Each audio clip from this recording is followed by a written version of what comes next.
They say betrayal never comes from your enemies. It comes from the people you trust with your life, the ones you let into your heart.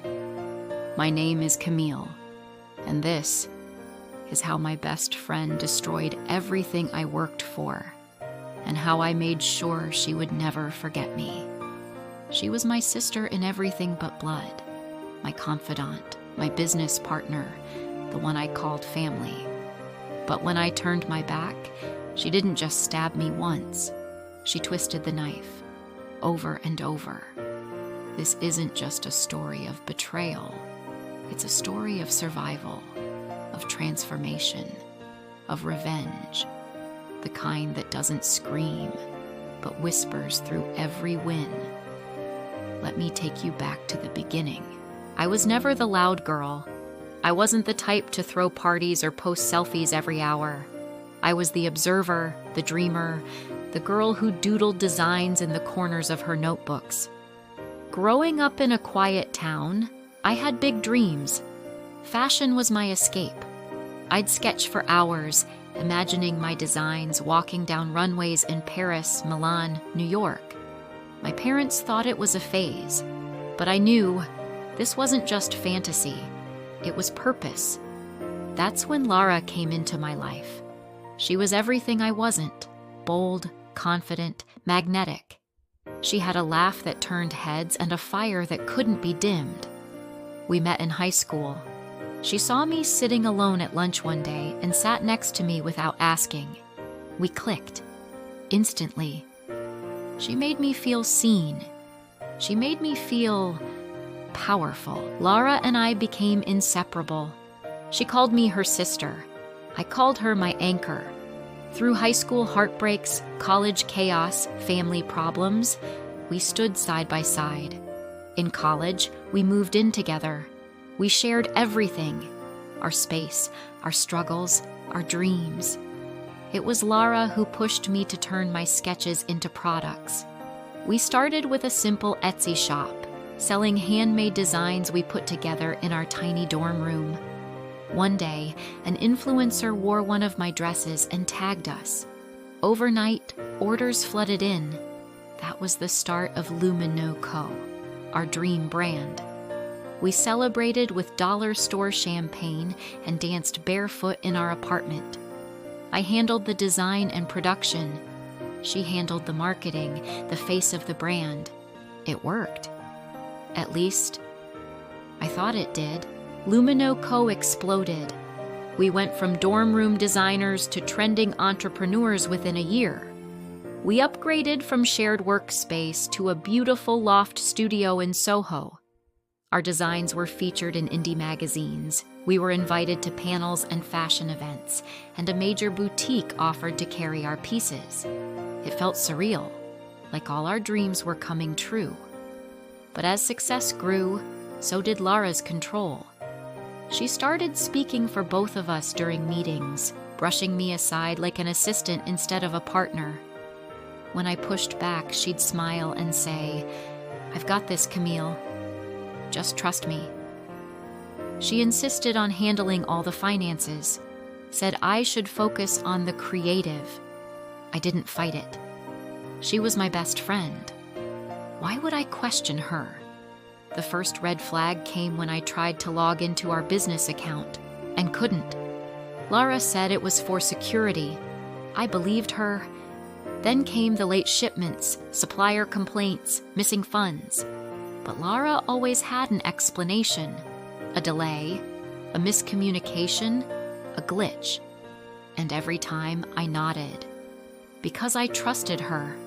She started going to events without telling me.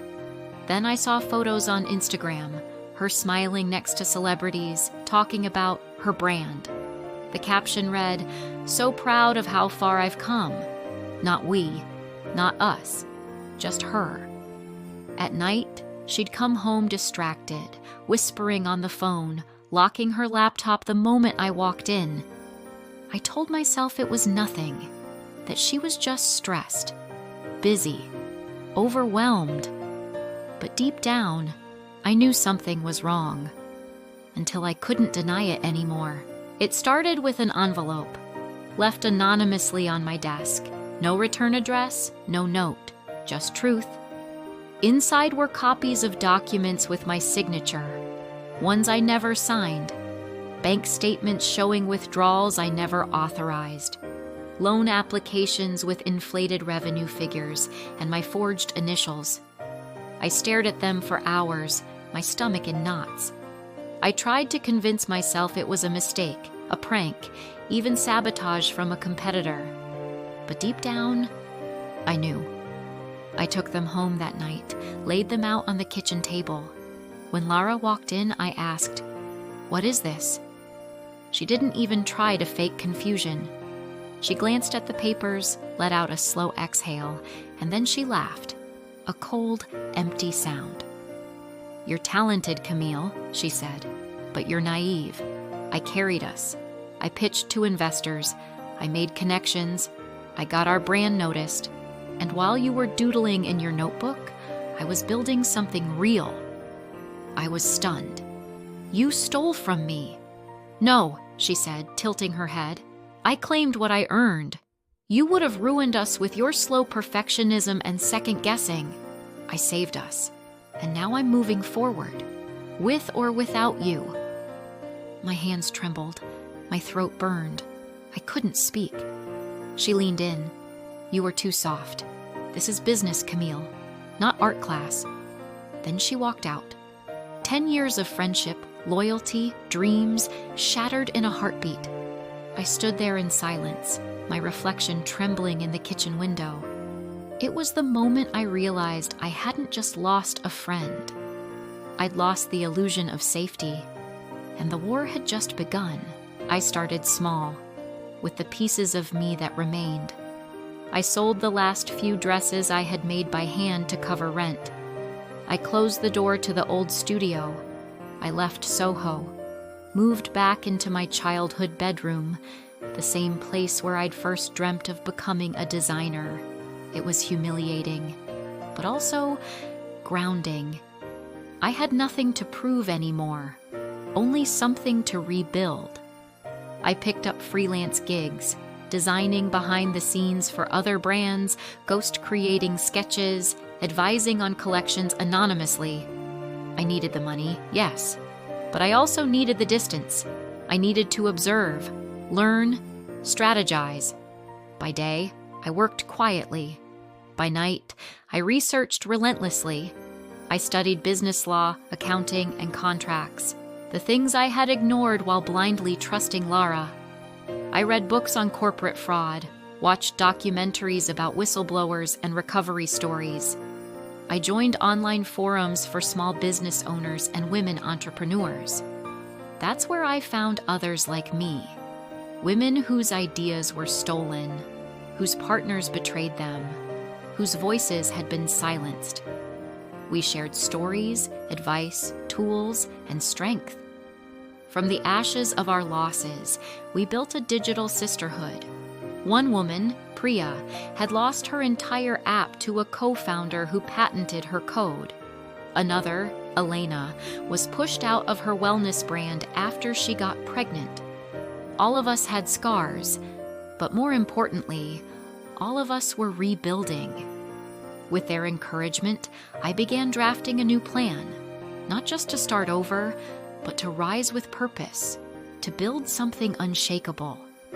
I chose a new name, Ashes and Bloom, because I wasn't just starting again. I was growing from the burn.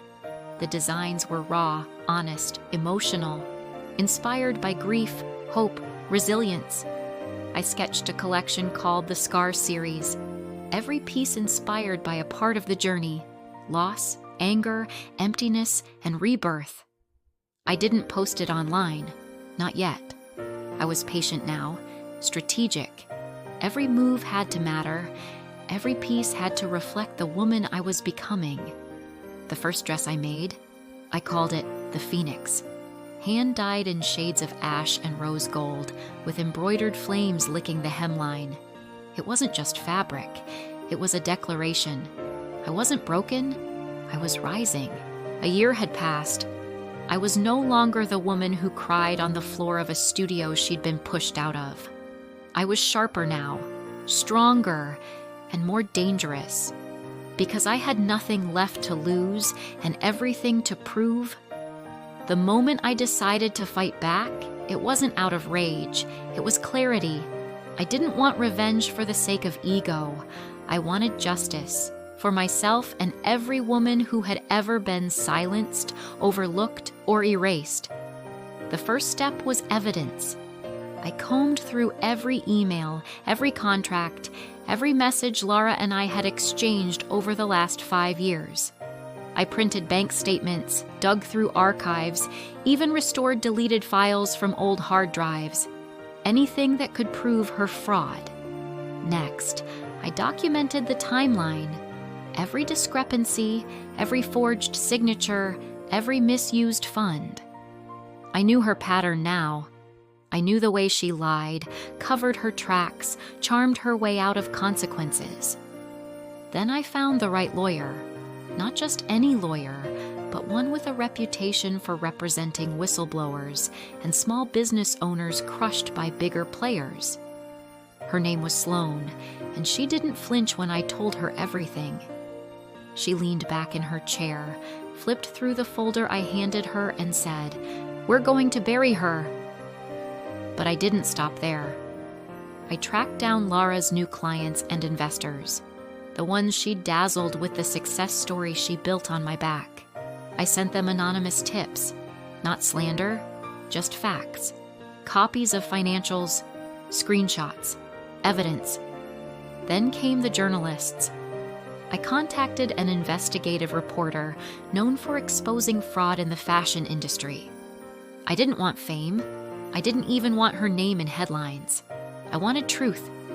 Piece by piece, I built my case, not just legally, but publicly, quietly, strategically, without a single emotional outburst. One morning, I woke up to a news alert. Fashion's darling CEO accused of fraud, forgery, and theft. The article didn't name me, but it didn't have to. Laura knew, and the world was about to know everything. The fallout was swift. The news spread like wildfire. Every fashion blog, every business site, even national media picked up the story. Laura's face, once celebrated, smiling on magazine covers, was now plastered under headlines of scandal and betrayal. I watched it unfold from the quiet of my tiny home office. No champagne, no gloating, just a quiet, cold sense of closure taking shape. Laura issued a statement. Denial, of course. Said she was being attacked by jealous former associates. Claimed she was the victim of a smear campaign. But her voice lacked the confidence it once held. And her eyes, I recognized the fear in them. Then came the subpoenas.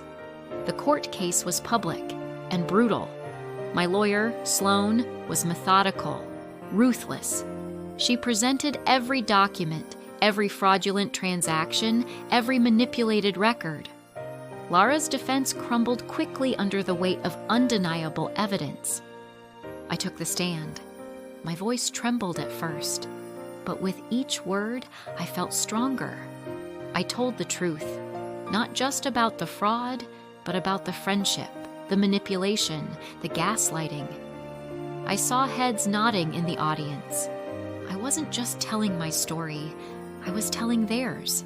Witnesses came forward. Former staff, a supplier who'd been ghosted by Laura, even a past investor she tried to swindle. It took 2 weeks. The verdict: guilty on multiple counts of fraud, identity theft, and breach of fiduciary duty. Laura was ordered to pay damages. Her assets were frozen. Her company, the one she built on my stolen foundation, collapsed. Investors pulled out. Employees resigned. Collaborations dropped overnight. She lost everything. And I walked out of that courtroom not as a victim, but as a survivor. Not as the girl behind the sketches, but the woman who fought back and won. But my revenge wasn't complete because she lost. It was complete because I had found me again. My voice, my strength, my power. And I was just getting started. Months passed. The headlines faded. New scandals emerged. But for me, life had only just begun. I launched Ashes and Bloom quietly. No press releases, no red carpet. Just a website, a story, and a mission to turn pain into power and scars into statements. Each collection was tied to a stage of healing. The Scar series evolved into the Bloom line, followed by Ember, a tribute to what remains after the burn. The pieces weren't just clothes, they were declarations. And women responded. Orders poured in from survivors, from dreamers, from those who had been dismissed, discarded, betrayed, and were still standing. The studio was small at first, tucked into a converted garage in Brooklyn. But it was mine. Every brick, every thread, every idea, born from me. One day, I received a letter from a young designer in Michigan. She wrote, "I watched your story unfold. I believed you. I believed in you. And when I was ready to quit, I found Ashes and Bloom. You didn't just start a brand. You started a movement." I cried when I read it, not from sadness, but from pride, because that's what Laura never understood. Revenge isn't about destroying others. It's about rebuilding yourself so completely they no longer have the power to touch you. Laura's name is a ghost now, a whisper in dark corners, a warning in business schools. And me? I stand in the light. I speak at conferences, mentor young women. I tell them to trust their instincts, to own their brilliance, to never hand over the keys to their dream, not for love, not for friendship, not even for ease. Because if I learned one thing, it's this. You can survive betrayal. You can rebuild after loss. And you can rise, not just from the ashes, but because of them.